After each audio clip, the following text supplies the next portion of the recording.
que ofende a Dios de la misma manera que cualquier pecado, pero que nosotros lo hemos clasificado como respetable al dejarlo convivir en nuestras vidas como algo que no es tan malo como los otros pecados y que incluso podría ser disfrazado de una virtud.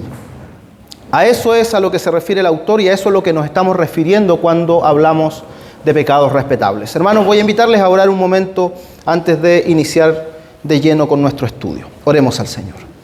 Padre bueno, gracias te damos, Señor, esta mañana. Gracias por tus misericordias, Señor. Son nuevas cada mañana y podemos experimentarlas en nuestra vida, Señor. Gracias porque hemos podido despertar esta mañana.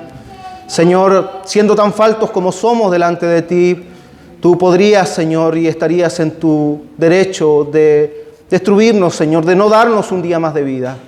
Pero tus misericordias se renuevan cada mañana por la preciosa obra de nuestro Señor Jesucristo y podemos experimentarlo en nuestras vidas. Señor, te pedimos esta mañana que nos hables por este estudio, que trabajes en nuestras vidas, en nuestros corazones, Señor. Necesitamos tanto de tu evangelio, necesitamos tanto de un entendimiento más claro, más profundo, Señor, más real en nuestras vidas acerca de la verdad de tu evangelio. Necesitamos tanto confrontar nuestras vidas, Señor, con la pecaminosidad de nuestro corazón. Necesitamos tanto mirarnos, Señor, pero nuestro pecado, nuestra incapacidad humana, Señor, nos impiden hacer aquello. Pero, Señor, gloria a ti porque tenemos al precioso Espíritu Santo en medio nuestro, que trabaja en nuestras vidas, en nuestros corazones, y que nos guía a toda verdad y a toda justicia. A Él, Señor, a ti nos encomendamos y te pedimos que trabajes en nuestros corazones por tu misericordia. En el nombre de Jesús oramos. Amén. Amén. Entonces, hermanos, estamos hablando de aquellos pecados que llamamos respetables, pero que no son respetables. Todos los pecados ofenden a Dios, todos los pecados son igual de horribles, a pesar de que podríamos pensar de que hay un aspecto en el cual todos los pecados no son iguales, ¿verdad? Todos los pecados no tienen el mismo grado de consecuencia, pero todos los pecados ofenden a nuestro Dios Santo, a quien amamos, ¿verdad? Un pequeño repaso de la semana pasada para los que no estuvieron o para quienes necesitan un pequeño ayuda memoria. Si pudiéramos resumir, hermanos, lo que aprendimos la semana pasada, podríamos decir dos cosas. La primera, ¿alguien se acuerda cuál sería la primera cosa que podríamos decir que aprendimos la semana pasada? Que somos santos y que somos pecadores. Ahí están las dos cosas con las cuales podríamos resumir nuestro estudio de la semana pasada. Somos santos y somos pecadores. La Biblia identifica como santos a todos aquellos que han creído en el Señor Jesucristo. La palabra santo, dijimos la semana pasada que la palabra santo significa apartados o cortados. En este caso, apartados para Dios, apartados para hacer la voluntad de Él. Fuimos trasladados, dijimos, desde las tinieblas a su luz admirable. Fuimos apartados de la esclavitud del pecado, de la esclavitud de Satanás, de la oscuridad del pecado y de las tinieblas, y fuimos llevados y trasladados, apartados a la luz de Dios para vivir para Él y para glorificarle a Él. En Efesios capítulo 1, versículo 4, nosotros vemos que el propósito de nuestra elección eterna de parte de Dios en Cristo es nuestra santificación. Él nos dice en la palabra del Señor que Él nos escogió en Él, o sea, nuestro Dios, el Padre, nos escogió en Él. ¿En quién es Él? En Cristo, antes de la fundación del mundo, para que fuésemos santos y sin mancha delante de Él. Esto es tan importante, hermanos, hablar de nuestra santificación y de nuestro estado de santidad, tan importante que la razón y el propósito de nuestra elección es ese, que seamos santos y sin mancha delante de Él. Efesios capítulo 5, versículo 25, que probablemente los casados conocemos ese texto o deberíamos conocerlo de memoria, y más allá practicarlo cada día en nuestras vidas, dice: maridos, amad a vuestras mujeres, así como Cristo amó a la iglesia y se entregó a sí mismo por ella.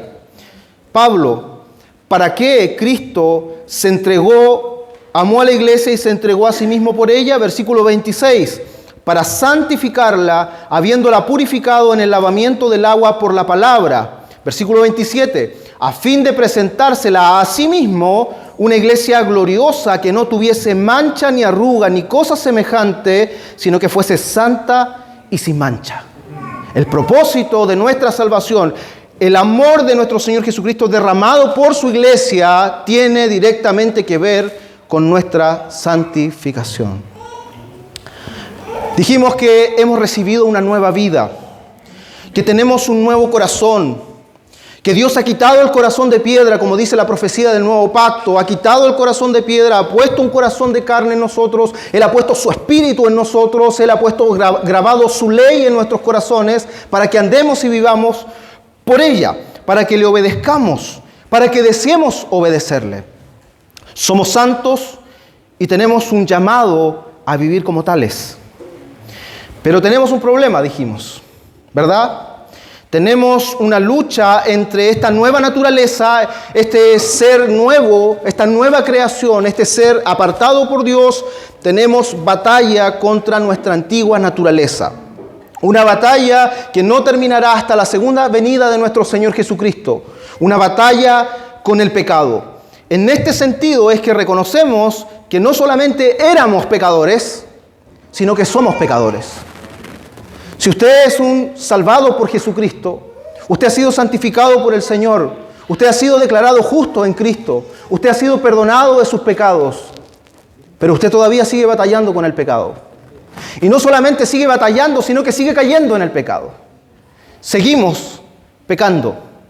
Eso nos hace pecadores. Somos pecadores. Pecamos cada día en pensamiento, palabras y acciones. Aún nuestras mejores obras están manchadas de pecado. Hemos sido apartados por Dios, sí, santificados por el Señor. Pero Dios en su plan soberano, Él decidió que esta forma de santificarnos sería, en primer lugar, una santificación posicional.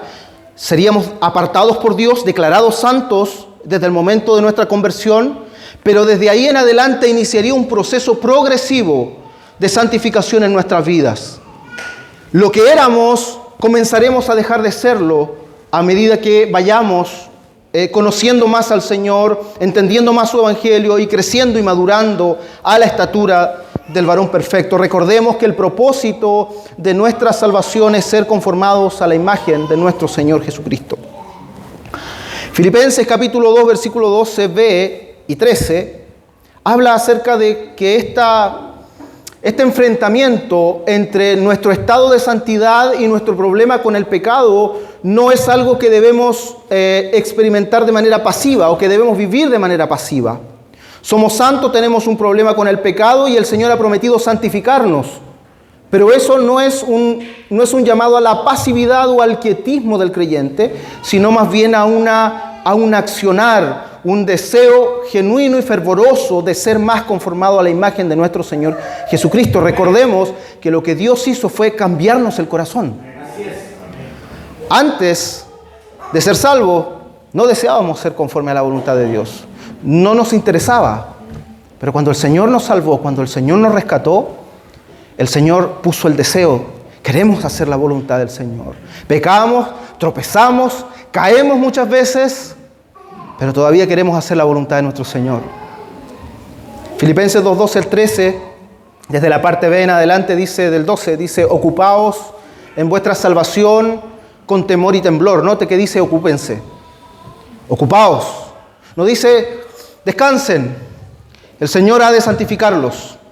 Dice, ocúpense, esfuércense, trabajen arduamente en su santificación con temor y temblor. ¿Por qué? Porque Dios es el que en vosotros produce así el querer como el hacer por su buena voluntad. Trabajen, esfuércense. ¿Por qué? Porque Dios está obrando, Dios está trabajando en sus corazones. Podríamos hablar que el proceso de santificación o nuestro proceso entre ese estado de santificación o de santos que decimos que somos ahora y los santos que seremos en el futuro es un proceso sinergista. La palabra sinergia significa que es una colaboración. En un sentido, hermanos, en un sentido es el Señor el que está produciendo y santificándonos a cada uno de nosotros. Pero por otro lado, las Santas Escrituras nos muestran que debemos esforzarnos y trabajar arduamente por nuestra salvación, conscientes de que al final del camino es el Señor el que trabaja en nosotros y el que nos santifica. Este progreso, dijimos, tiene una meta, una medida que debemos alcanzar. Dijimos que, como muchas veces en el mundo evangélico se dice que ser un cristiano es dejar de fumar o tomar o de aquellos pecados morales escandalosos que el mundo considera, pero muchas veces esos estándares nos alejan del verdadero estándar que debemos llegar. A veces queremos ser o pensamos que ser mejores que nuestros familiares, ser mejores que nuestros hermanos, moralmente hablando, me refiero a ser mejor papá que nuestro padre, nos da una especie de sensación de que estamos bastante bien, estando mejor que la sociedad, que los pecados escandalosos de la sociedad, nos hace sentir esa sensación de que estamos bastante bien.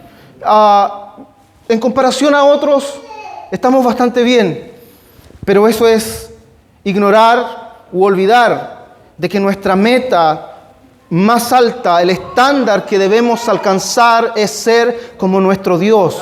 Él dijo, sed santos porque yo soy santo. Y dijimos que la manera de mirar de que era visiblemente o humanamente visible esta realidad, esta santidad de nuestro Dios es solamente en la persona de nuestro Señor Jesucristo. Porque Él, nuestro Señor Jesucristo, es la imagen visible del Dios invisible. Él es el Dios hombre.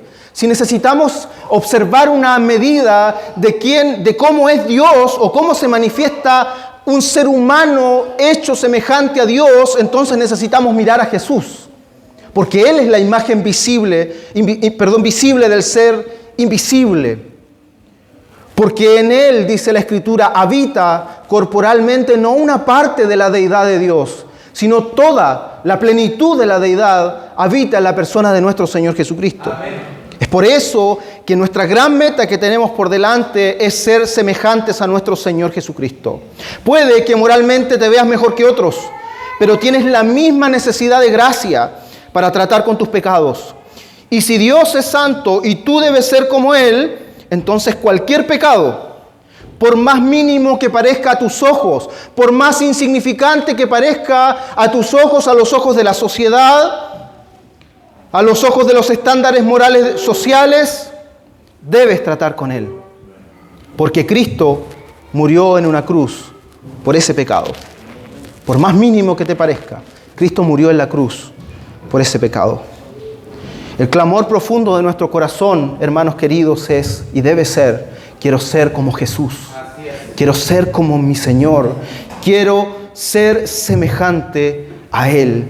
Y mi oración esta mañana, hermanos, y mi oración, y creo que es la oración de todos mis hermanos, que a lo largo de esta serie, al pensar y meditar en la grandeza de nuestro Dios, porque si queremos ser como Dios, entonces necesitamos meditar en la grandeza de nuestro Señor, en la santidad de nuestro Dios, y que al pensar y meditar en la santidad de nuestro gran Dios, suceda lo que le sucedió a Isaías cuando contempló la santidad de Dios.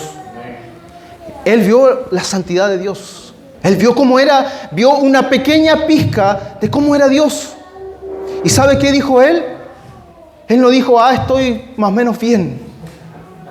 Él dijo, ay de mí, que soy muerto. El mirar la santidad de Dios nos hace inmediatamente mirar a nosotros. Y al mirar a nosotros, contemplando la santidad de Dios, entonces la luz que va a emanar de allí va a iluminar nuestro corazón hasta lo más profundo, hasta lo más íntimo, hasta los pecados más ocultos que están en nuestro corazón. La santidad de Dios los va a iluminar y nos va a hacer decir, ay de mí, ay de mí. No importa que no tengas pecados escandalosos, los pecados que la luz de la santidad de Dios va a reflejar en ti, nos va a hacer decir, ay de mí, que soy muerto. ay de mí que soy muerto. Nuestra impiedad, nuestro orgullo, nuestros pensamientos lujuriosos, nuestra mentira liviana, nuestra murmuración, el juzgar injustamente, nuestra ira, nuestro egoísmo, nuestra ansiedad constante frente a la vida, el buscar identidad en otros lugares fuera de Él, quedarán en evidencia delante de nuestros ojos al contemplar la santidad de nuestro Dios. Pero esta realidad, hermanos, al igual que para Isaías, no fue para condenarnos. El propósito de que la gloria de Dios, de que veamos la santidad de Dios y veamos nuestros pecados hasta lo más profundo y hasta los más mínimos, entre comillas, no es para condenarnos, sino para limpiarnos, para purificarnos, para salvarnos, para quitarnos de allí.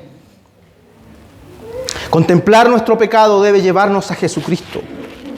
La Biblia dice, el apóstol Pablo escribiendo a la iglesia en Galacia, les dice que la ley es como un ayo, como un sirviente, como un ayudador que tiene el propósito de llevarnos a Cristo. ¿Cómo alguien que no es consciente de su enfermedad podrá pensar que necesita ir al médico? Necesitamos estar conscientes de nuestra enfermedad para poder ir al médico.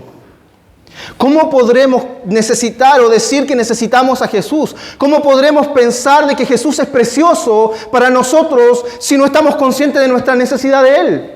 Jesús es precioso solo para aquellos que están conscientes de que son pecadores, de que necesitan un Salvador. Jesús es el más hermoso de los hijos de los hombres solo para aquellos que contemplan su pecado.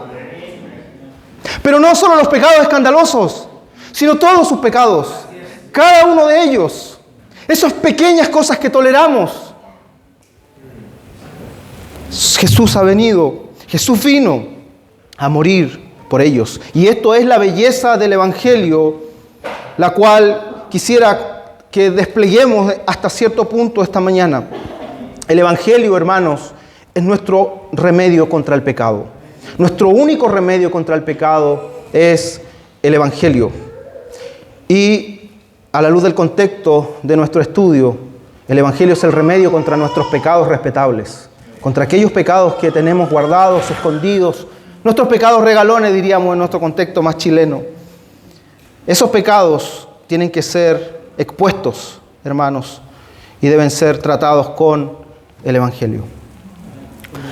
Para eso, hermano, quiero decir tres cosas esta mañana. Lo primero es que el Evangelio es la cura de la culpa del pecado. Segundo, es que el Evangelio es el remedio contra el poder del pecado. Y en tercer lugar, quisiera dar algunas estrategias prácticas que Jerry Bridges en su libro da para enfrentar el pecado. El Evangelio es la cura del pecado, hermanos. En primer lugar, e insistiendo en esto, el Evangelio es solo para los pecadores. El Señor Jesucristo dijo que Él venía a los enfermos, a los que se consideran enfermos, a los que están conscientes de su enfermedad. En sus bienaventuranzas, Él dice, bienaventurados los pobres en espíritu, porque de ellos es el reino de los cielos.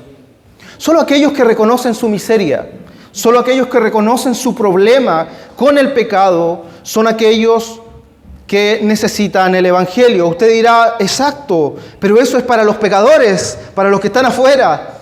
Eso es lo que necesitamos predicarle a los pecadores que están afuera. Hermanos, el Evangelio de nuestro Señor Jesucristo no es solamente para los pecadores que están afuera, sino también para los pecadores que están aquí adentro. Usted y yo necesitamos el Evangelio no solamente en el momento de nuestra conversión, sino todos los días de nuestra vida. Sujel Michelena hace años atrás, recuerdo haberle escuchado que dijo que nosotros creemos que el Evangelio es la piscina donde nos tiramos. No es la piscina, sino el trampolín en el cual saltamos a la piscina. Pero el Evangelio no es solo el trampolín en el que saltamos a la piscina. El Evangelio es el trampolín, la piscina y todo lo demás. El Evangelio es todo. Y lo necesitamos todos los días de nuestra vida como creyentes. Pero para eso, usted y yo tenemos que entender que somos pecadores. Y tenemos que mirar nuestro pecado con libertad. En segundo lugar, cuando hablamos de que el Evangelio es la cura del pecado, tenemos que entender que el Evangelio no solo me prepara para ver mi pecado, sino que me libera para hacerlo. El reconocer nuestro pecado nos hace sentir culpables, ¿verdad? Ver nuestro pecado nos hace sentir culpabilidad. Y eso está bien hasta cierto punto, porque efectivamente somos culpables. Nadie más es culpable de nuestro pecado. Tú y yo somos culpables. Cualquier pecado, tú y yo somos culpables. No importan las circunstancias, podríamos justificarnos por medio de las circunstancias. Es que la situación era difícil. Es que las circunstancias están siendo cada vez más complicadas en mi vida. Podemos buscar excusas, pero al final del camino, tú y yo somos culpables de nuestro pecado y somos responsables de ese pecado. Entonces debemos serlo hasta cierto punto. Pero si pienso que ese pecado que estoy enfrentando, Dios está en contra de ese pecado, entonces tenderé a ocultarlo o a minimizarlo. Esto es muy común, hermanos, en nuestras vidas. Generalmente entendemos que ser cristiano o ser cristiano evangélico, voy a decir, es tener cierto estándar y hemos hablado acerca de eso. ¿Cómo debe comportarse más o menos un cristiano? Tenemos un formato. Y teniendo ese formato en nuestra mente, muchas veces todo aquello que salga de ese formato nosotros tratamos de ocultarlo. Entonces, tenemos nuestras debilidades, pero siempre nos manifestamos delante de los demás como fuertes. Tenemos batallas con nuestra ira, pero esa ira la desplegamos en nuestra casa, con nuestra familia, ¿verdad? Pero no con los hermanos. Nuestros hijos nos están viendo y ven, wow, mi papá es un hombre muy correcto y muy sereno en la iglesia, pero es un hombre iracundo en la casa. Entonces, generalmente tendemos a ocultar nuestro pecado delante de los demás. Tendemos a querer parecernos y tener una estatura delante de otros. Pero el Evangelio viene a liberar eso, hermanos. El Evangelio viene a liberarnos de eso. Cuando Adán y Eva pecaron en el huerto, el Señor se acercó a Adán y Eva. ¿Dónde estaba Adán después de que pecó? Se ocultó. Trató de cubrirse de alguna manera, ¿verdad? No quería enfrentar hasta que Dios lo buscó. ¿Dónde estás tú?, le dijo el Señor a Adán. Esa es la tendencia natural del ser humano, a ocultar nuestro pecado, a no querer sacarlo, a no querer mostrarlo, a no querer reconocerlo, a no mostrarnos en debilidad. Pero hermanos, el Evangelio viene a liberarnos de eso. La buena noticia del Evangelio es que hay perdón para tus pecados. La buena noticia de Jesús es que tú puedes enfrentar tu pecado, sea cual sea tu pecado, tú puedes enfrentarlo delante de Él. Tu enojo, tu autocompasión, tu ansiedad, tu egoísmo, puedes enfrentarlo delante del Señor con total libertad y reconocerlo. Y cuando digo con total libertad, no estoy diciendo reduciéndolo, minimizándolo o tomándolo a la ligera. El pecado es terrible, es algo horrible. Y debemos mirarlo de tal manera, pero debemos correr y refugiarnos en Jesús, confesar nuestro pecado delante de Él. Salmo 32, 1 al 6, dice lo siguiente. Salmo 32, verso 1 al 6, dice: bienaventurado, bendito, dichoso, podrían ser traducciones, aquel cuya transgresión ha sido perdonada y cubierto su pecado. Bienaventurado el hombre a quien Jehová no culpa de iniquidad y en cuyo espíritu no hay engaño. Versículo 3, mire: mientras callé, se envejecieron mis huesos. Es mi gemir todo el día, porque de día y de noche se agravó sobre mí tu mano. Se volvió mi verdor en sequedades de verano. Mi pecado te declaré y no encubrí mi iniquidad. Dije: confesaré mis transgresiones a Jehová, y tú perdonaste la maldad de mi pecado. Bendito, dichoso, feliz es aquel cuya transgresión ha sido perdonada y cubierto su pecado. Mientras callé, se envejecieron mis huesos. Mientras callamos nuestro pecado, mientras lo ocultamos, mientras lo aparentamos y lo disfrazamos, nuestros huesos comienzan a envejecerse. Pero cuando lo enfrentamos, Cuando lo reconocemos y vamos al Señor en arrepentimiento y fe, la palabra de Dios dice que son dichosos aquellos hombres, son felices aquellos hombres, llenos de gozo aquellos hombres y mujeres cuya transgresión ha sido perdonada y cubierto su pecado.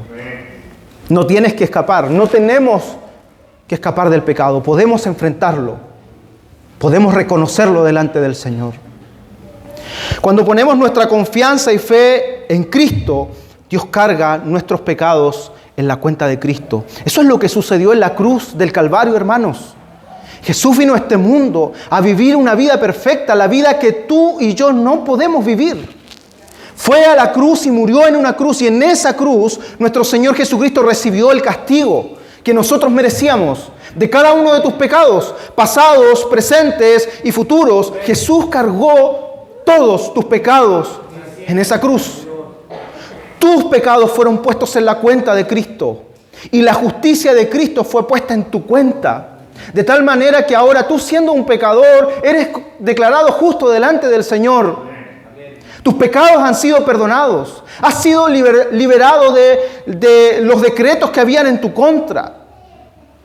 Todo tu historial delictual, podríamos llamar, fue borrado. Y no solo borrado, sino además fueron anotadas obras de justicia que nuestro Señor Jesucristo hizo. Todos nosotros nos descarriamos como oveja, dice Isaías 53. Cada cual se apartó por su camino, mas Jehová cargó en él el pecado de todos nosotros. ¿En quién? En él. En Cristo Jesús, en nuestro Señor. En él está tu pecado. Y esta verdad tiene que movernos, hermanos, a abrir nuestro corazón, a reconocer aquellos pecados con los que batallamos, a enfrentarlos de una vez por todas con las armas del Señor y aceptar su perdón. Mientras más conscientes estamos de que Dios ha cargado nuestros pecados sobre Cristo, más dispuestos estaremos en reconocer nuestros pecados sin temor, en lugar de taparlos, minimizarlos o tolerarlos en nuestras vidas. Cristo pagó, hermanos, por tus pecados. Para los estudiantes podríamos decir que esto es como si un profesor se parara en el mes de marzo al inicio del semestre y dijera: queridos alumnos, quiero avisarles al comienzo de esta clase que todos van a tener un 7, que todos van a aprobar y todos han aprobado la materia. Y no solamente la han aprobado, sino que además los voy a capacitar para que ustedes amen estudiar y puedan desear con todo su corazón estudiar. Eso es algo sobrenatural, ¿verdad? Un profesor no puede hacer eso. Los profesores saben que eso es imposible. Pero el 7 está puesto. La aprobación ya fue hecha. Cristo pagó por ti. Tu salvación está segura. Pero además de darnos la seguridad de nuestra salvación, Él cambió nuestro corazón para que deseemos hacer su voluntad. Entonces podemos descansar en Él, batallar y luchar contra nuestro pecado, crecer en la santificación, pero estar seguros de que el Señor ya ha pagado por nosotros. Podemos ir a Él, podemos ser libres, podemos ser sinceros e ir a Dios, confesar nuestros pecados. Él ha prometido perdón, no por algo en nosotros, sino por la preciosa obra de nuestro Señor Jesucristo. El pecado, la culpa es quitada. El Evangelio es la solución para la culpa de nuestro pecado. Pero, hermanos, ¿se puede imaginar que el Evangelio solo produzca esto? No quiero minimizar esta gloriosa obra de la justificación y el perdón de nuestros pecados, pero se imagina que solamente el Evangelio llegara hasta allí y dijera: bueno, yo les perdono sus pecados, los limpio de sus pecados, ya no hay culpa contra mí, pero nos dejara hasta allí. Una justificación sin santificación. Charles Spurgeon dijo que esto sería igual que si le dijéramos a un leproso: eres limpio, pero a la vez lo dejáramos morir con su lepra. ¿Se imaginan que solo sean perdonados nuestros pecados, pero seamos dejados a seguir viviendo conforme a nuestra propia naturaleza, a nuestros pecados constantes, a nuestros fracasos constantes? Qué terrible sería si solamente llegara hasta allí. Pero el Evangelio no es solamente el remedio contra la culpa, sino también el remedio contra el poder del pecado. Una de las cosas gloriosas del Evangelio, hermanos, es que no solamente nos perdona, sino que además nos capacita para vivir conforme a su voluntad. Nos da poder para poder vivir conforme a su voluntad. Seguiremos cayendo, pero tendremos el poder y la capacitación sobrenatural de nuestro Señor para ir creciendo en esa santificación. Por eso decimos que esta es una santificación progresiva, porque comienza acá, pero va avanzando. La senda del justo es como la luz de la aurora, que va en aumento hasta que el día es perfecto. Esa es nuestra esperanza. Romanos capítulo 6, versículo 2, el apóstol Pablo afirma que hemos muerto al pecado. O sea, que para los que hemos puesto toda nuestra confianza en el Salvador, el pecado no reina en nosotros.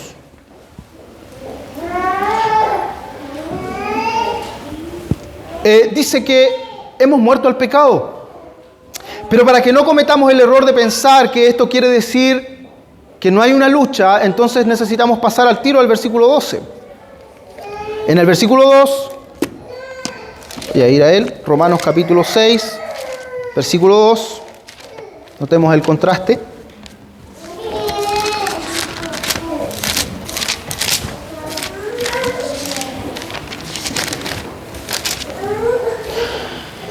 Dice, en ninguna manera, porque los que hemos muerto al pecado, ¿cómo viviremos aún en él? Dice que hemos muerto al pecado, ¿verdad? Y hace la pregunta, entonces, ¿cómo viviremos en él?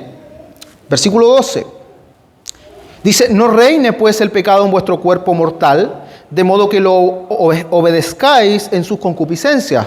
Por un lado nos dice que el pecado ya no reina en nosotros, pero por otro lado dice, y nos llama a que no reine el pecado en nuestras vidas.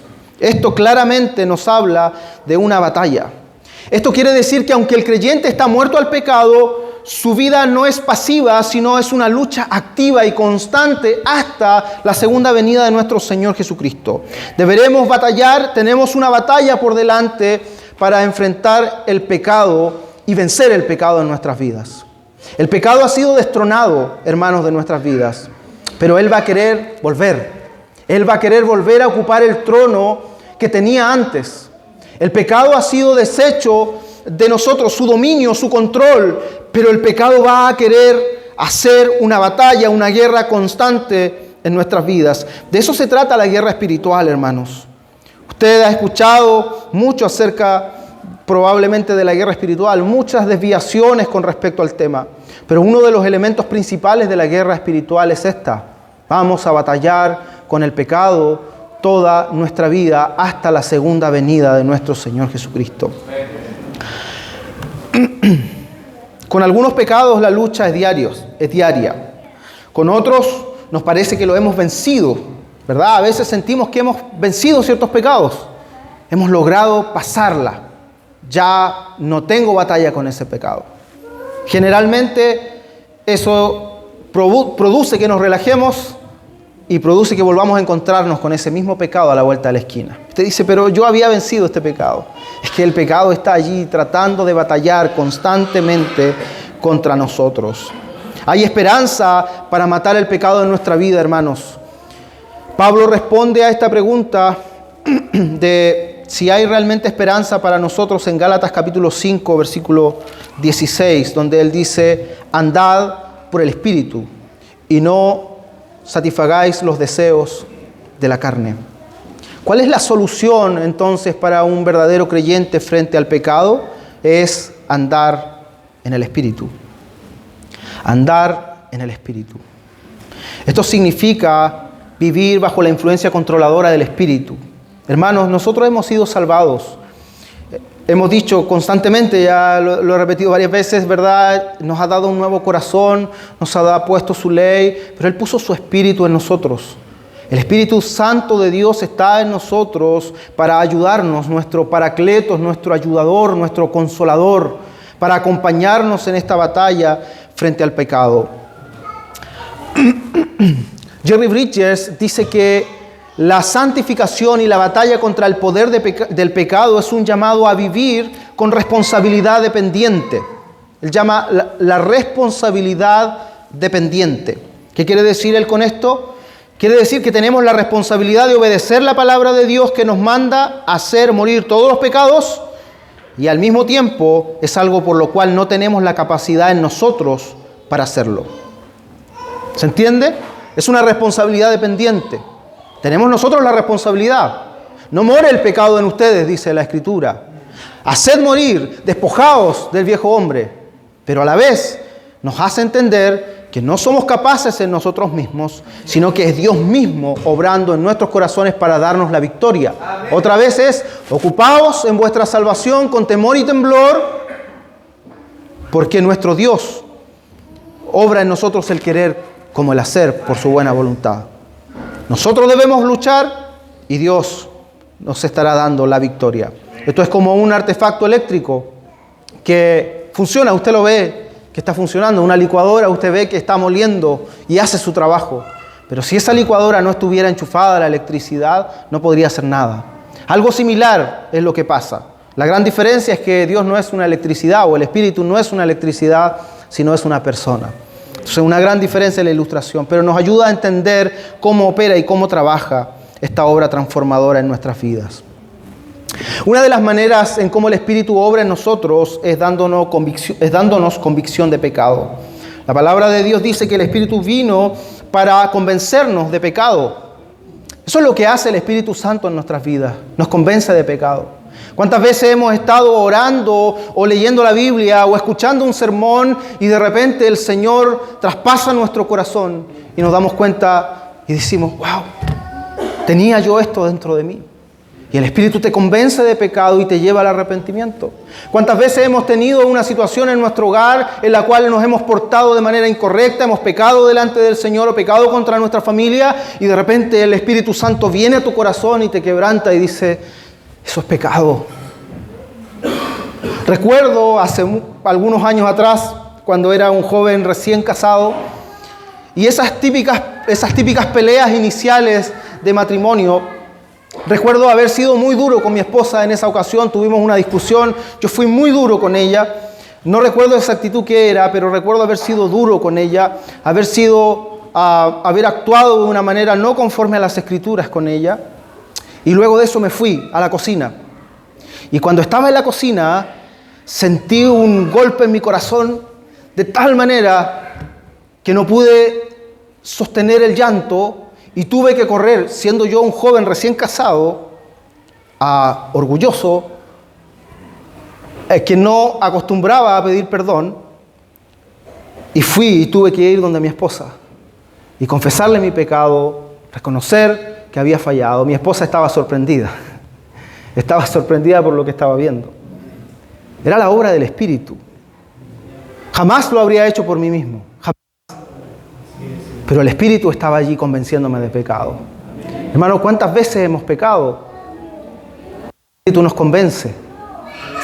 Pero ¿cuántas veces nosotros mismos somos impedimentos para que el Espíritu nos convenza de aquellas áreas que consideramos que son normales? Está bien ser así. Hermanos, ruego al Señor que el Espíritu Santo a lo largo de esta serie nos convenza a todos nosotros, hermanos, de cada uno de nuestros pecados respetables, de cada una de esas áreas que están en nuestra vida en lo más profundo, que las dejamos florecer y crecer, pero que están allí, que ofenden a nuestro Dios y que necesitamos el auxilio del Espíritu Santo. Otra manera en que el Espíritu Santo obra en nosotros es capacitándonos y empoderándonos para tratar con nuestro pecado. Romanos capítulo 8, versículo 13 dice que si por el Espíritu hacéis morir las obras de la carne, viviréis. ¿Por qué? ¿Por qué medio hacemos morir las obras de la carne? Por el Espíritu. El Espíritu Santo nos da poder, nos capacita, nos da la fuerza para vencer el pecado. Hermanos, no solamente hemos recibido perdón, sino además recibimos poder para vencer nuestro pecado. Podemos enfrentar nuestro pecado. No necesitamos esconderlo, no necesitamos ocultarlo o minimizarlo. Podemos enfrentarlo porque hay poder para vencer nuestro pecado. Y si nuestro anhelo es ser como Jesús, ser como nuestro Dios, entonces, hermanos, estaremos deseosos de poder acudir al Señor para recibir poder y capacitación para vencer nuestro pecado. Todo esto por causa de lo que Jesús hizo en la cruz. Otra vez, hermanos, por el glorioso evangelio de nuestro Salvador Jesucristo. Él no solamente venció la cruz para perdonarnos, sino también para capacitarnos para vencer el pecado. Él prometió que estaría todos los días de nuestra vida con nosotros. He aquí, yo estaré todos los días con vosotros. ¿Por qué? ¿De qué manera estaría el Señor?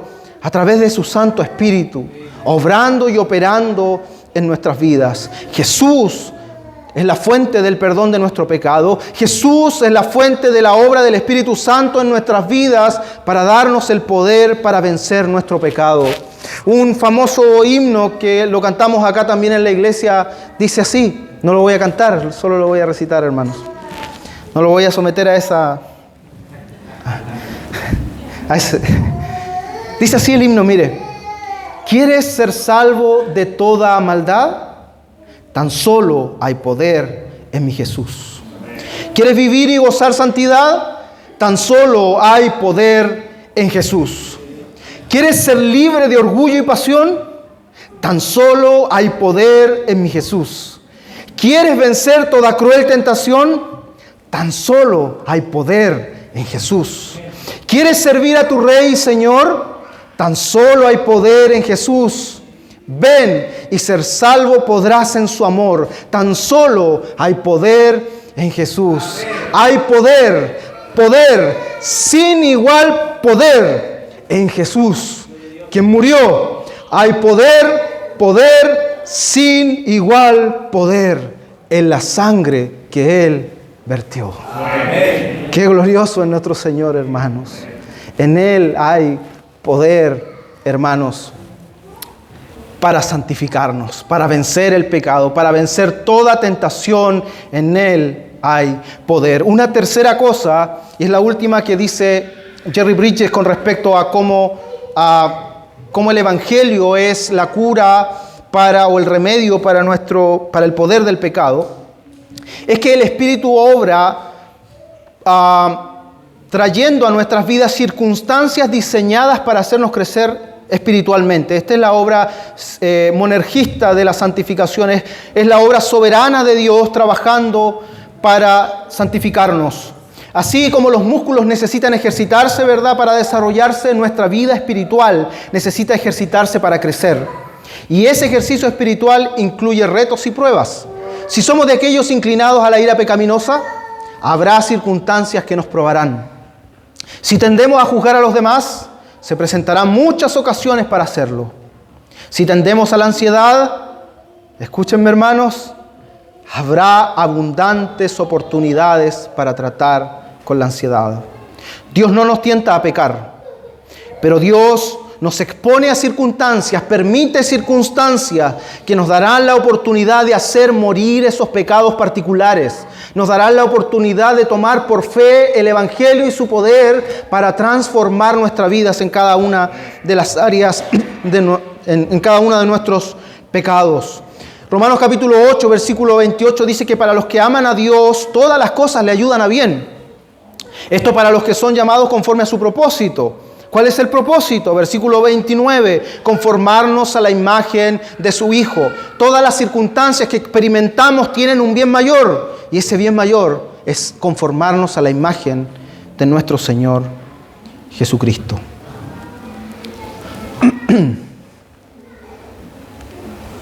Aunque en todo dependemos del Espíritu, es una responsabilidad dependiente. Somos responsables de matar los pecados aceptables o respetables en nuestra vida. Nuestra dependencia en Dios no implica que descuidemos nuestra responsabilidad dejando que Dios lo haga todo. Pero al mismo tiempo dependemos de Él y no podremos avanzar ni un centímetro espiritual sin su poder que nos capacita.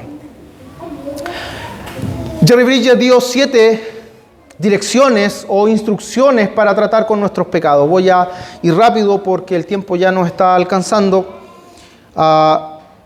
Y son 7 instrucciones que nos van a ayudar a enfrentar nuestro pecado por medio del Evangelio y de las gracias derramadas por el Evangelio. La primera es siempre tratar con el pecado en el contexto del Evangelio.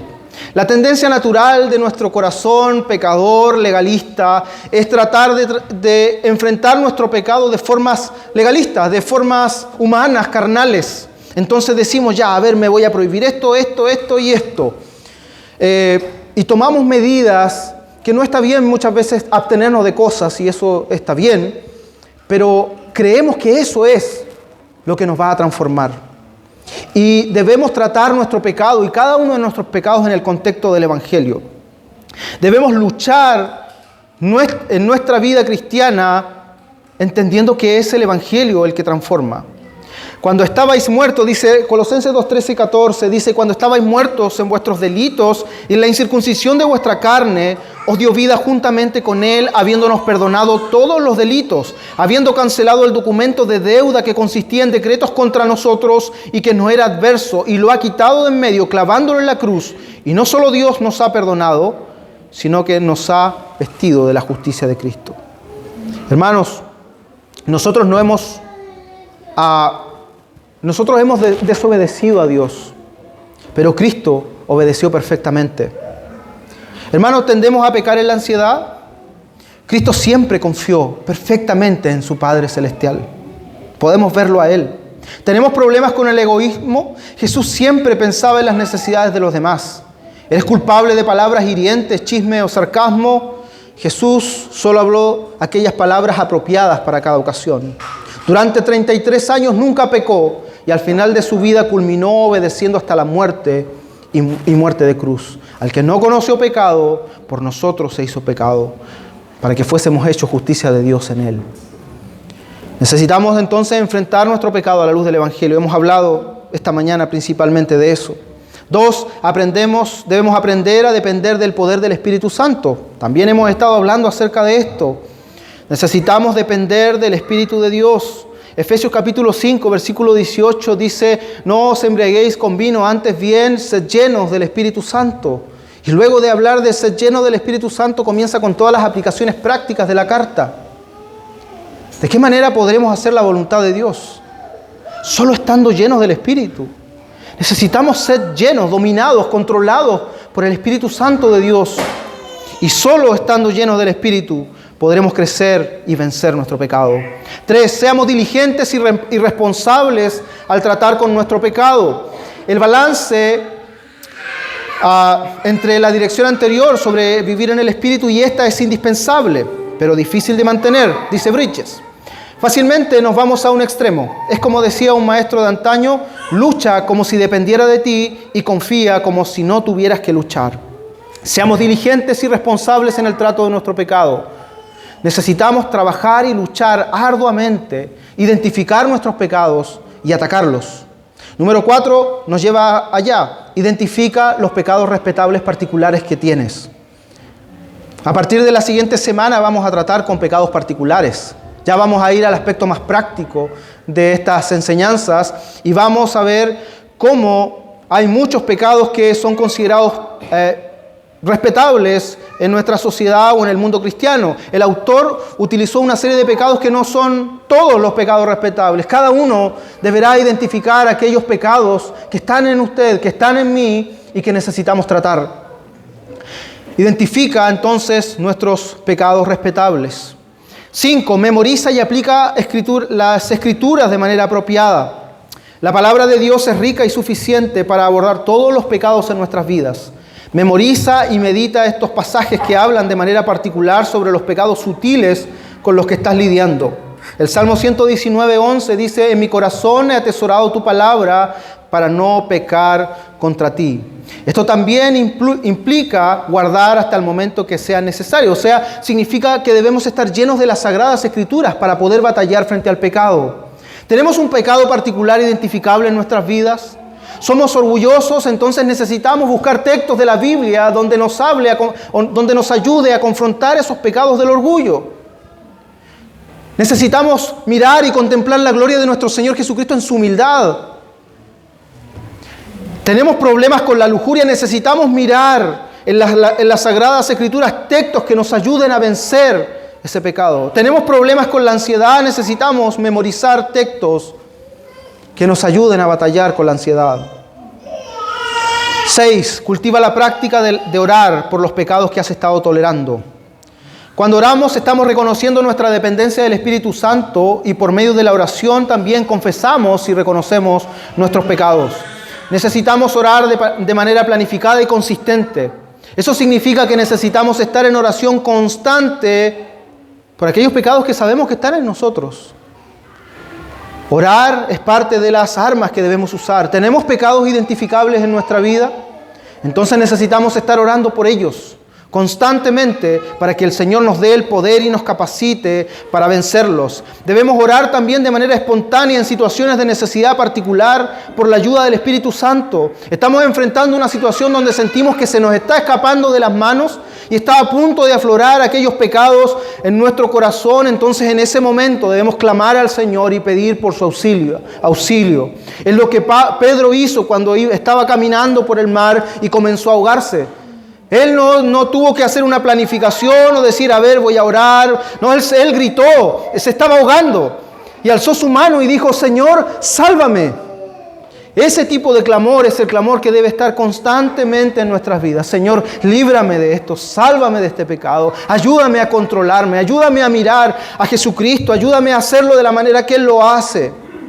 Necesitamos estar en oración constante.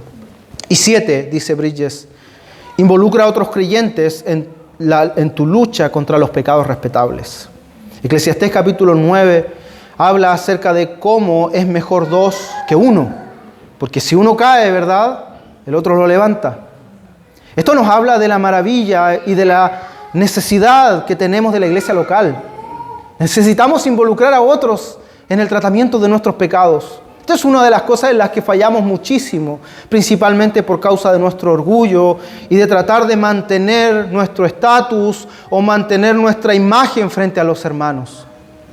Necesitamos ayuda de otros hermanos. Si tú estás lidiando con un pecado y no puedes vencer ese pecado y sientes que una y otra vez caes en aquel, que una y otra vez estás en eso, entonces necesitas amigos, hermanos en la fe, compañeros para confiar en ellos. Personas confiables, por supuesto, personas maduras. Necesitas acercarte a tu pastor. Necesitas buscar auxilio en otro.